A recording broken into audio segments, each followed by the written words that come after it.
ಭಾರಿ ಒಂದು ಪ್ರಮುಖವಾದಂಥ ಕೃಷಿ ಪ್ರಧಾನವಾದಂಥ ಜಿಲ್ಲೆ ಇದು. ಬೆಂಗಳೂರಿಗೆ ಭಾರಿ ಹತ್ತಿರ ಇರ್ತಕ್ಕಂಥ ಜಿಲ್ಲೆ. ಇಲ್ಲಿ ತರಕಾರಿ, ಟೊಮಾಟೊ ಇತರೆ ಎಲ್ಲ ಬೆಳೆಯೋದ್ರಲ್ಲಿ ರಾಜ್ಯದಲ್ಲಿ 1ನೇ ಸ್ಥಾನದಲ್ಲಿರ್ತಕ್ಕಂಥ ಜಿಲ್ಲೆ. ಕಳೆದ 6 ತಿಂಗಳಿಂದ ಮಾರುಕಟ್ಟೆಯಲ್ಲಿ ತರಕಾರಿ ಮತ್ತು ವಿಶೇಷವಾಗಿ ಟೊಮಾಟೊಗೆ ಬೆಲೆ ಇಲ್ಲ, ಕುಸಿದಿದೆ, ಕಂಗಾಲಾಗಿದ್ದಾರೆ ಜನ. ಕಳೆದ 1 ತಿಂಗಳು ಅಥವಾ 40 ದಿನಗಳಿಂದ ಮಾವು ಮಾರುಕಟ್ಟೆ ಪ್ರವೇಶ ಮಾಡಿದಾಗಲಿಂದ ಮಾವಿನ ಬೆಲೆ ತೀವ್ರವಾಗಿ ಕುಸಿದಿದೆ. ಬಹುಶಃ ಇಷ್ಟು ವರ್ಷಗಳಲ್ಲಿ ಮಾವಿನ ಇತಿಹಾಸದಲ್ಲಿ ಯಾವತ್ತೂ ಕೂಡ ಈ ರೀತಿಯಾದಂಥ ಬೆಲೆ ಇಳಿಕೆ ನೋಡಿರಲಿಲ್ಲ ಜನ.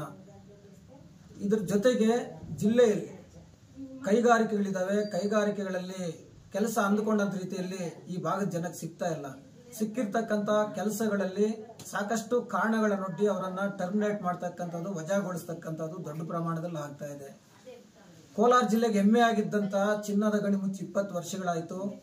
ಚಿನ್ನದ ಗಣಿ ಕಾರ್ಮಿಕರ ಸಮಸ್ಯೆಗಳು, ಮನೆ ಅಥವಾ ನಿವೇಶನಗಳ ವಿಚಾರದಲ್ಲಿ ಹೈಕೋರ್ಟ್ ತೀರ್ಮಾನ ಮಾಡಿದ್ರು ಕೂಡ ಇವತ್ತಿನ ರಾಜ್ಯ ಸರ್ಕಾರ ಅದನ್ನು ಪರಿಹಾರ ಮಾಡಲಿಕ್ಕೆ ಇವತ್ತಿಗೂ ಆಗಲಿಲ್ಲ.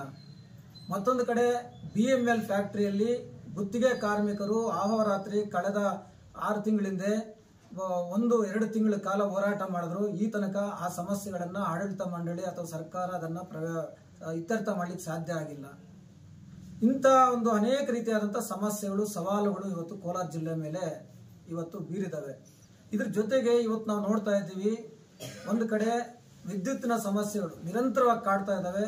ಅದು ಸಮಸ್ಯೆಗೆ ಪರಿಹಾರ ಇಲ್ಲವೇನೋ ಅನ್ನೋ ಸ್ಥಿತಿಯಲ್ಲಿ ವಿದ್ಯುತ್ತಿನ ಸಮಸ್ಯೆಗಳಿದ್ದಾವೆ. ಒಂದು ಕಡೆ ಕುಡಿಯುವ ನೀರಿನ ಸಮಸ್ಯೆಗಳು, ಹಾಹಾಕಾರಗಳು ಇವತ್ತು ಎಲ್ಲ ಕಡೆ ಎದ್ದೇಳ್ತಾ ಇದ್ದಾವೆ. ಸೊ ಜನರ ಈ ರೀತಿಯಾದಂಥ ಅನೇಕ ಸವಾಲುಗಳ ನಡುವೆ ಭಾರಿ ಗಂಭೀರವಾಗಿ ಈಗಾಗಲೇ ಇತ್ಯರ್ಥ ಮಾಡಬೇಕಾಗಿರ್ತಕ್ಕಂಥ ಸಮಸ್ಯೆಗಳು ಕೂಡ ಸರ್ಕಾರ ಮುಂದಾಗಲಿಲ್ಲ. 2 ವರ್ಷ ಆಯ್ತು ಅಧಿಕಾರಕ್ಕೆ ಬಂದು. 40 ದಶಕಗಳಿಂದ ಅರ್ಜಿ ಹಾಕೊಂಡಿರ್ತಕ್ಕಂಥವ್ರು ಜಾತಕ ಪಕ್ಷಿಗಳ ರೀತಿಯಲ್ಲಿ ಕಾಯ್ತಾ ಇದ್ದಾರೆ. ಬಗರುಕುಂ ಸಾಗುವಳಿ ಸಕ್ರಮ ಅರ್ಜಿ ವಿಲೇವಾರಿ ಮಾಡಿ ನಮಗೆ ರೈಟ್ಸ್ ಕೊಡಿ ಅಂತೇಳಿ, ಅದು ಹಂಗೆ ಪೆಂಡಿಂಗ್ ಅಲ್ಲಿದ್ದಾವೆ. ಮತ್ತೊಂದು ಕಡೆ 5-6 ದಶಕಗಳಂದ್ರೆ 50-60 ವರ್ಷಗಳ ಕಾಲ ಇವತ್ತು ಅದನ್ನು ಅಭಿವೃದ್ಧಿಪಡಿಸಿ ಕಾನೂನುಬದ್ಧವಾಗಿ ಸಾಗುವಳಿ ಚೀಟಿ ಪಡೆದು ಎಲ್ಲ ದಾಖಲೆಗಳನ್ನು ಮಾಡಿ ಅಲ್ಲಿ ಶೆಡ್ಡು, ಮನೆ, ತೋಟ ಎಲ್ಲ ಕೂಡ ಅಭಿವೃದ್ಧಿ ಮಾಡಿಸಿರ್ತಕ್ಕಂಥ ಅಂತ ರೈತರ ಜಮೀನುಗಳ ಮೇಲೆ ನಿರಂತರವಾಗಿ 3 ವರ್ಷಗಳಿಂದ ಜಿಲ್ಲಾ ಅರಣ್ಯಾಧಿಕಾರಿಗಳು ಒಂದು ದೌರ್ಜನ್ಯವಾಗಿ ಇವತ್ತು ನಿರ್ದಾಕ್ಷಿಣ್ಯವಾಗಿ ರೈತರ ಭೂಮಿಗಳಿಗೆ ನುಗ್ಗಿ ಬೆಳೆಗಳನ್ನು ನಾಶ ಮಾಡಿ ಅವ್ರನ್ನ ಹೊರಗಡೆ ಆಗ್ತಾ ಇರ್ತಕ್ಕಂಥ ಕ್ರಮಗಳು ನಡೀತಾ ಇದ್ದಾವೆ. ಇಷ್ಟೆಲ್ಲ ನಡೀತಾ ಇದ್ರು ಕೂಡ ನಮ್ಮ ಜಿಲ್ಲೆಯ ರಾಜಕಾರಣ ಇವತ್ತು 4 ಜನ ಕಾಂಗ್ರೆಸ್ನ ಶಾಸಕರಿದ್ದಾರೆ, ಆಡಳಿತ ಪಕ್ಷ ಅವರದೇ ಇದೆ, 2 JDSನ ಶಾಸಕರಿದ್ದಾರೆ, ಅದಲ್ಲದೆ MLCಗಳಿದ್ದಾರೆ ಈ ಜಿಲ್ಲೆಯಿಂದ 3-4 ಜನ. ಇವರೆಲ್ಲರೂ ಇಷ್ಟು ಜನ ಇದ್ರು ಕೂಡ ಈ ಯಾವ ಸಮಸ್ಯೆಗಳು ಇವತ್ತು ಕಾಣದಂಗೆ ಇವತ್ತು ಮೈಮರೆತು ಇವತ್ತು ಅವರ ಸ್ವ ಪ್ರತಿಷ್ಠೆಗಳಿಗಾಗಿ ಇವತ್ತು ಅವರ ಒಂದು ಜಿಲ್ಲಾ ರಾಜಕಾರಣವನ್ನು ಇವತ್ತು ನಾವು ಮಾಡ್ತಾ ಇರ್ತಕ್ಕಂಥದನ್ನ ನೋಡಬಹುದು. ಇತ್ತೀಚಿನ ಕೆಲವು ಬೆಳವಣಿಗೆಗಳನ್ನ ನಿಮ್ಮ ಮುಂದೆ ನಾನು ಹೇಳಲಿಕ್ಕೆ ಇಷ್ಟಪಡ್ತೀನಿ.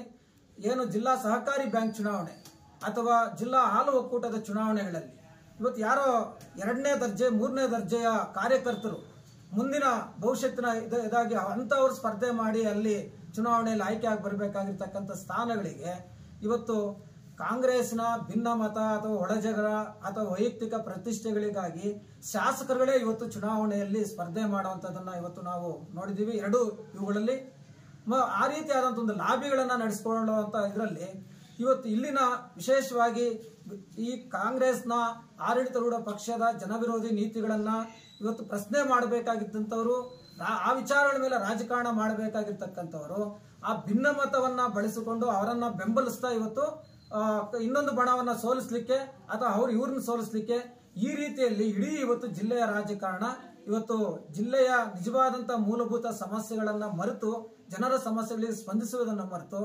ಪ್ರತಿಷ್ಠೆಗಳಿಗಾಗಿ ಇವತ್ತು ರಾಜಕಾರಣ ಮಾಡಿಸ್ತಾ ಇರ್ತಕ್ಕಂಥದನ್ನ ಇವತ್ತು ನಾವು ನೋಡ್ತಾ ಇದೀವಿ. ಬಲವಾಗಿ ಖಂಡಿಸ್ತದೆ 2 ರಾಜಕೀಯ ಪಕ್ಷಗಳನ್ನ ಮತ್ತು ಇಡೀ ಜಿಲ್ಲೆಯ ಜನ.